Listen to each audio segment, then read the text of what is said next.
الله تعالی دې موږ ته هدایت وکړي چې دا داسې واقع ختم شي زمونږ د ملک ورورولي او بیبندي پیدا شي.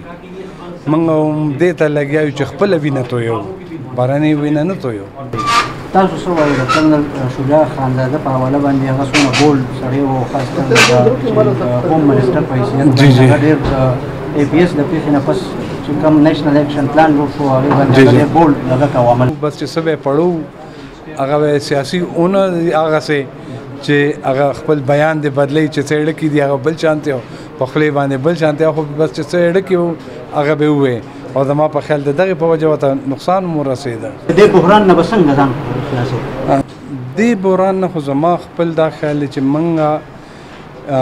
خاص کر زمونږ چې کوم عالمان دي هغې را مخکې شي او په دې خبرو باندې هغې باقاعده بحثونه شروع کړي او خپل عوام ته وښیي چې کومه زمونږ ټیک لار ده او کومه غلط لار ده. بل دا دی چې تعلیم خاص کر زمونږ چې کوم دی کې تعلیم کم دی چې ګورې نو دا دغه هغه ځایونو کې زیات دی چې کوم دی کې تعلیم کم دی، ځکه دغه ذهنونه ډېر زر اوړېدی شي نو چې